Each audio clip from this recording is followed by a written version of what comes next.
Hey guys, this is the first every third game. I've relabeled the other one because I wasn't following the structure for every video I recorded, even though I didn't upload them, and so I didn't think it actually fair to label it under that same name. So this is actually going to be the first one, and every game after that is going to be every three games, and I'm going to try and include the game history in the description. But anyway, this is one of my longer games, and the reason is, as you can see right now, what happened was everybody on my team, Sans nicknamer, dropped. So, and he ends up hiding, so it's just me versus 5 people in Squad Slayer, and it's actually, it speaks for itself. I use a lot of guerrilla tactics, and I camp quite a bit, but my camping is in pretty obvious places because I wanted to actually play, but even the odds. So it's all guerrilla tactics, and I had quite a bit of fun doing it, especially with them all trying to find me and like referring to me as the cloaked guy. And at one point they were like, "Oh yeah, his sniping sucks," and then I'm pretty sure I took out that guy multiple times. But yeah, there's a lot of little mistakes here and there. At one point, I jump off and kill myself, and that actually costs me the win. But oh yes, nicknamer hasn't hidden yet. But yeah, it speaks for itself. So what we're actually going to discuss, or what you're going to listen to, and I'm going to talk about, is the is the holographic theory of reality.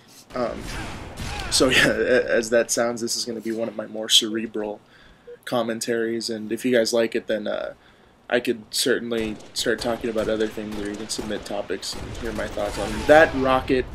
I didn't think it was going to kill me because of where it was going, but apparently it did. Anyway, I read an article, a pretty lengthy article a while back, on what's called the holographic theory of reality, as I stated before, and what it is, uh, it's a theory that describes the nature of existence. Essentially, it's a scientific principle. I don't know if there's any actual mathematics behind it, or if it's just a theoretical physics model, but I should have died here.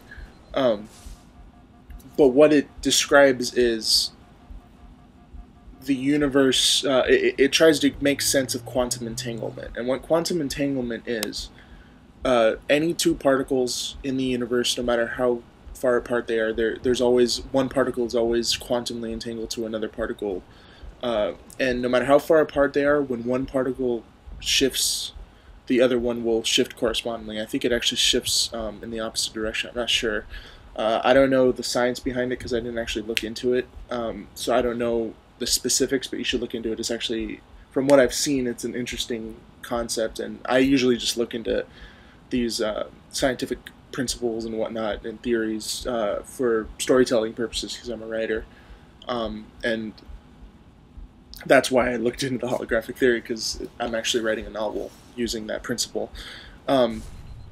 Anyway, nobody really knows why. From what I understand, nobody knows why these particles do that, because it kind of, I don't know if it's just conceptually, it defies the notion that nothing can travel faster than the speed of light, which instantaneous information transmission is it's defiant of that principle. Like, because instantaneous, as anyone like, obviously it's faster than movement.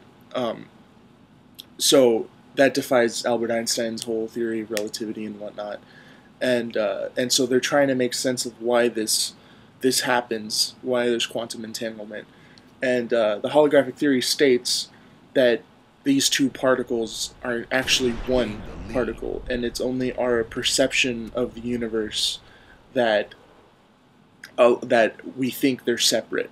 So what the idea in the article presented, like to put it in layman's terms, and here's the death that screwed me over. And in a previous game, I actually saw a guy do that, and I didn't connect the dots. Anyway, the concept is that there's a fish tank, and you don't actually see the fish tank, it's blocked, but you see two different feeds of the fish tank, cameras that are on different angles of the fish tank. And so one is in the front view, like the lengthwise of the atrium, you see the fish, the horizontal viewpoint of it, and then the other one's on from the side, the shorter end of the box. And so you see this fish in there, and it looks like two distinct fish on the camera. I mean, logically speaking, you should be able to figure out that, oh no, it's the same fish right away. But for the purpose of elucidating what this concept is, let's just assume you thought, oh, it's two different fish. And so eventually and of course this is all because of schema and what your thought processes are shaped by society and whatnot, and learning that you automatically assume it's the same fish. But let's just assume you're out of the wild and you're just a feral being, and you see this fish, you see two fishes, and eventually you see, like, when one fish moves, the other one moves in a corresponding manner from their viewpoint. So if you move, if the fish is facing you on the first feed and it turns right on the other feed too. Of course, it doesn't look the same because it's two different angles, but you eventually begin to assume that it's the same fish. And so what what the holographic theory of reality is saying is that fish, that it represents the particles. So even though we assume that quantum entanglement deals with two distinct particles, the universe is actually so connected that that this one particle, or these two particles, are actually one, and you're just seeing it from two different viewpoints. Now, the implications of this are numerous. It means that our complete perception of the universe is totally skewed and biased by our experiences, which of course many intelligent people already assume. It also means that it could open up, basically the possibilities are endless. Like, it is one of those concepts that is so ingrained in our heads that if it's broken by this theory, it'll usher in a new era of just advancement. And it's really interesting. I'll probably link the article if I can find it again. I think I'll wipe my hard drive since I read it, but it's very interesting, and it's gaining more traction. I guess it was proposed back in the 70s or 80s at first, and it was kind of left by the wayside, and people just thought it's something akin to what Walter Bishop from Fringe would come up with. But it actually gets, I guess it's getting more attention because in numerous fields we're finding more examples of the holographic theory applying to specific instances where, like in neuroscience, they're discovering that our memory transmission, that how we form memories and how we remember them, is actually, the holographic theory can be applied to it. And what that means is, like, if you, like, the example that was given was they cut out a chunk of this rat's brain and it still remembered how to solve the maze. So they cut out another chunk of the brain and it still remembered, how many, like, they did it for multiple rats, I guess, or they might have just eviscerated this one poor rat. I don't recall, but the point is that the memories are mapped over your brain, the neurons and whatnot. So it's like a branch, and so a specific memory is not just like one tiny part of your brain in some specific small sector. It's actually just a web that goes over your entire brain, and it's the specific set of pathways that form that memory. So it's very interesting that you can apply that. And of course, if you want to apply the neuroscience angle, there's also that famous image of God, what, Vanessa? What? I'm recording something. What do you want? I'm explaining something. Okay. I was going to do something, and you're going to, Mama and Erica are going to watch. Oh, they're going to watch a movie?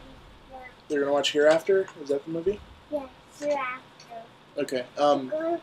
Go tell them I'll be there in a minute. This is almost over. Tell them 3 minutes. Close the door, please. Vanessa. Thank you. No, it wasn't. Sorry. There's so the article shows the parallel between the brain having this holographic theory applied to it and the universe and reality having this holographic theory applied to it. So what I instantly remembered from when I read that theory was the the image of the parallel between the universe and all these nebulas and stars and everything, and like a picture of the brain's neural pathways and how they looked eerily similar, like they looked exactly the same. And it's very interesting that there's just that huge parallel. And of course, there's people that say, oh, there's as many atoms in your body as there are stars in the universe, or whatever. I don't know. I've heard that before. I don't particularly think that's true because the universe is infinite, but something like that. I'm really mixing up the metaphor because it sounded plausible when I heard it. So my bad about that. I'm just ranting at the moment, but yeah, I encourage you guys to look it up. It's very interesting. Also, before I forget, Stumble Upon is how I came across it, and the TED.com, TED.com is a very nice info dump. Numerous talks about different things. I always look at that because I like learning about random stuff. They have everything like art, how different famous people approach storytelling. There's Oliver Sacks gave a really, really, really good talk about neuroscience at one point on there, and it's very, very interesting. He's a great writer too. One of the few nonfiction books I finished was his Anthropologist on Mars book that I had to read for school, but I finished it, even though I normally don't finish books for school. 30 seconds so there's that. Also, crack.com, even though it's a humor site, pretty nice info dump if you follow it for, like, if you follow it daily. Like, you'll just learn a bunch of little facts that you can pull out in conversation. Unless someone else had just recently read that article, they won't know that you're doing that, and they'll just think you're awesome. But yeah, there's that. And so yeah, those are some good sites to visit. And if you guys want me to continue talking about this kind of stuff, just let me know. Or if you have a topic you'd like to hear my thoughts on, tell me, and I'll see if I can discuss it.